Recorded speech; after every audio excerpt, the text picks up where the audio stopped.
Welcome back to my channel. Anshu की एक video आई थी गाइस, जिसमें अंशु जो है अपनी मम्मी के साथ चक्की पीस रही थी, यानी कि दाल के छिलका अलग कर रही थी। तो उस टाइम वहाँ पे कुछ चीज़ों का वहाँ पे उन्होंने क्लेरिफिकेशन किया है, या बोल सकते हैं कि दुख भरी बातें जो अपने मानिक बेटी के साथ शेयर की, क्योंकि उनका जो बेटा है वो अभी इस दुनिया में नहीं है। सूरज भाई की बात कर रही हूँ। तो उनके लिए बहुत सारे फेक एलिगेशन लगाए गए थे, झूठे इल्ज़ाम लगा के सोशल मीडिया पे बदनाम करने की कोशिश की गई थी कि वो नशेड़ी है, गंजेड़ी है, शराब पीता है, रोज़ मारता था अपनी बीवी को, पहले भी शादी ऑलरेडी हो रखी थी उसकी। तो इस तरीके से बातें उठी थी। तो परसों रिसेंटली जो भाभी लाइव आई थी, जिसमें अंशु को भरपूर बातें सुनाई हैं, तो उसमें एंड में किसी ने एक क्वेश्चन किया था लाइव में कि क्या सूरज की आप सेकेंड वाइफ, आपसे पहले भी उनकी शादी हो रखी थी? तो वहाँ पे भाभी जी ने साफ साफ मना कर दिया, नहीं नहीं, मैं ही उनकी पहली वाइफ थी बस। बट लोगों ने ना अपने व्यूज़ पटोरने के लिए अपने झूठ बोल के ऐसी बातें बनाई हैं, कुछ भी डालते हैं अपने व्यूज़ के लिए या फिर अपने डॉलर छापने के लिए। तो यहाँ पे भाभी जी ने भी उन रिएक्शन चैनल वालों को भी झूठा करार दे दिया, जैसे कि अंशु और मम्मी ने बोला था कि मैं सूरज को जो है बदनाम कर दिया है, शराब पीता है, नशेड़ी, ऐसा वैसा करके, जो कि वो बिल्कुल वैसा था नहीं। बट उन लोगों को तो अभी भी कुछ वो उस चीज़ का एहसास ही नहीं है, कुछ वो है नहीं कि भाई चलो सोशल मीडिया पे एटलीस्ट एक बार सॉरी तो बोल दें कि हाँ हमें जो गलत इन्फॉर्मेशन मिली थी सूरज को लेकर तो हमने बता दी थी।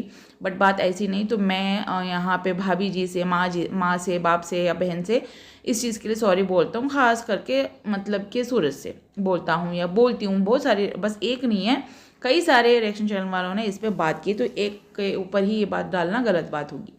तो फिर भाभी जी ने एक बात यहाँ पे ये भी बोली है लाइव में कि मैं अब अंशु की, यानी कि वो छोटी बच्ची की, मैं शक्ल भी देखना नहीं चाहूँगी।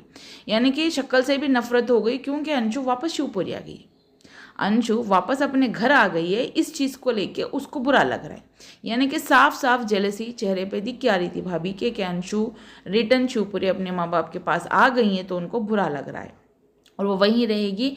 और अंशु ने साफ साफ बोल भी दिया है। अब आप भी खुद बताइए कि यहाँ पे टॉन्ट मारना, ताना कसना या फिर उंगलियां करके छेड़छाड़ करना यहाँ पे कौन कर रहा है? जब ये बात होती है तब ये लोग भी जब इनका एक्शन का रिएक्शन देते हैं ना, कि अंशु या इनके मम्मी पापा एक्शन का रिएक्शन देते हैं, तो फिर लोग बोल देते हैं कि भाई बहू को बदनाम कर रहे हैं। जो बहू बैठ के उनको बदनाम कर रही है वो किसी को पता भी नहीं चलता कि वो उनको कहते हैं कि भाई वो सताई हुई है, उसके ऊपर बहुत जुल्म हुआ इसलिए वो बोल रही है।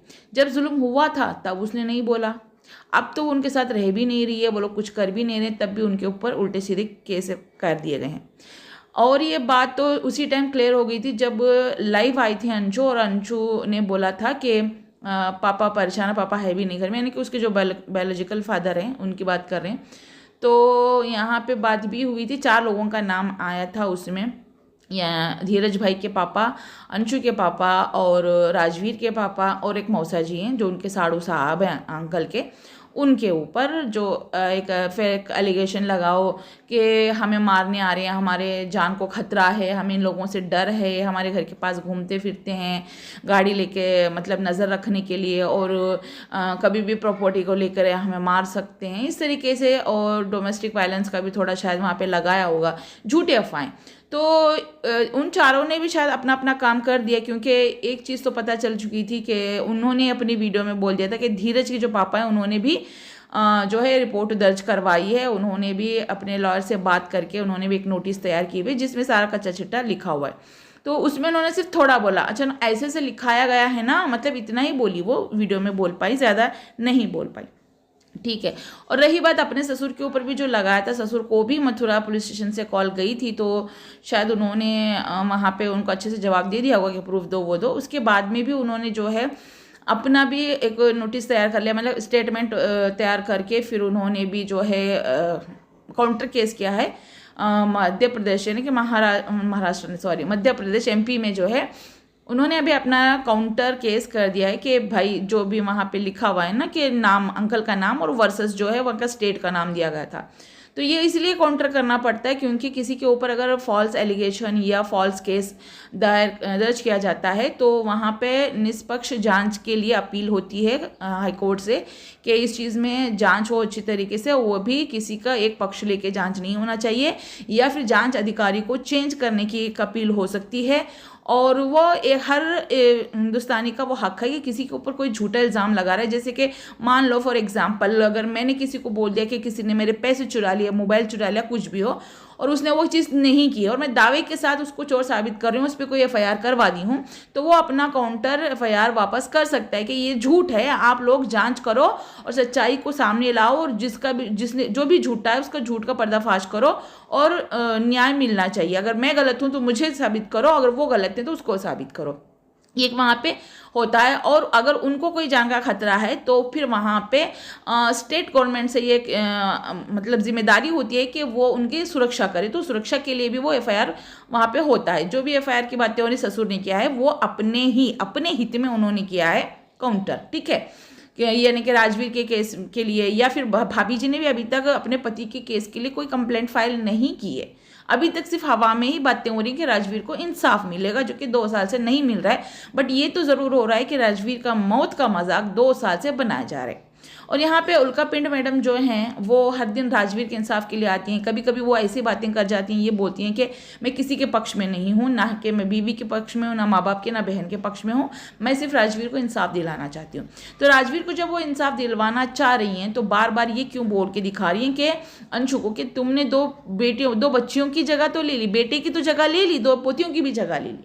इसका मतलब डायरेक्ट तुम जो है निशाना साध रही हो उस माइनर बच्ची को, जो कि वो अपना पूरा बचपन उनके साथ रही है। उन 2 पोतियों के आने से पहले और बहू के आने से पहले ऑलरेडी अंशु उस घर की बेटी थी, है और रहेगी, ठीक है। तो यहाँ पे ये नैरेटिव सेट करना पब्लिक को, ताकि पब्लिक उसके ऊपर वीडियो पे वीडियो, इतने वीडियो बनाए ताकि वो तंग आके शिवपुरी छोड़ के चले जाए और वो यूट्यूब पे वीडियोस अपलोड ही ना करे, वो यूट्यूब छोड़ के चले जाए, वो डिप्रेशन में इतने आए कि वो अपने आप को कुछ कर ले। तो इतना ज़्यादा ये यहाँ पे टीम वर्क कर रहे हैं लोग ये सारे मिलके, और भाभी जी को भी भड़काने वाले यही लोग हैं। भाभी जी को भड़काने में उनकी जेठानी का हाथ है और बाकी जो उल्का पिंड और उनकी टीम है उनका हाथ है, ठीक है। भड़का रहे हैं, इतना भड़का रहे हैं ताकि वो रिश्ता आगे जाके सुलझे ही ना। इतना खतरनाक रिश्ता बन जाएगा, नफरत तो छोड़ो दुश्मनी पे आ जाएंगे फिर एक दूसरे के लिए। तो ना नफरत, अभी तो थोड़ा थोड़ा गुस्सा है, उस गुस्से को नफरत में बदलने का भरपूर कोशिश कर रहे हैं पूरी टीम वर्क करके।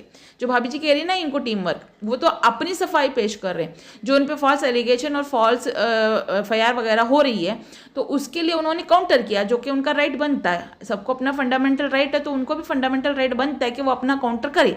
तो उन्होंने काउंटर किया है, ना कि उनके केस को रफा दफा करने या फिर उनको चुप बिठाने की कोशिश की है। उन्होंने अपने तरफ से अपनी सेफ्टी के लिए वो किया है, ठीक है। शायद आप लोगों को समझ आ गया होगा। बहुत सारे लॉयर एडवोकेट आपको समझाने की कोशिश कर रहे हैं, फिर भी आंखों पे पट्टी बंधी है तो कुछ भी नहीं कर सकते। शायद कानों और आंखों पे दोनों जगह पट्टी बनी हुई है, ठीक है। और यहाँ पे मैं किसी को गलत या सही प्रूफ नहीं कर रही हूँ, ठीक है। ना मैं भाभी जी को गलत सही प्रूफ कर रही हूँ, ना ही मैं अंकल आंटी अंशु को बोल रही हूँ। मगर ये जो कुछ लोग हैं ना बीच वाले, जो कि टारगेट कर रहे हैं उन लोगों को कि ये बोल के, ये उनका बोलना ये है कि हम राजवीर के लिए इंसाफ दिलवा रहे हैं, तो सिर्फ और सिर्फ राजवीर की बात करो। और ये बातें बोल बच्चन यूट्यूब पे बैठ के करने से अच्छा है कि काम करो, जो काम करने की आप बात कर रहे हो करो, कंप्लेंट फाइल और ढूंढ के निकालो उस खूनी को जो मार के भाग के चला गया, है ना। तो ये काम करो, वो छोड़ के बच्चियों का हक मारनी आई है, बेटी की जगह लेने आई, कैसे ले सकते? कोई कैसे ले सकता है?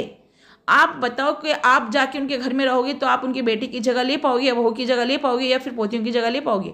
कोई भी किसी की भी जगह कहीं पे भी ले नहीं सकता, ये बस नैरेटिव्स फैला रहे हैं। तो गाइस आगे की मैं बातें आगे के वीडियो में शेयर करूंगी। अभी वीडियो लंबी हो रही है, मैं इस वीडियो को यहीं पे एंड करती हूँ। वीडियो पसंद I like share and subscribe जरूर कीजिएगा। तब तक के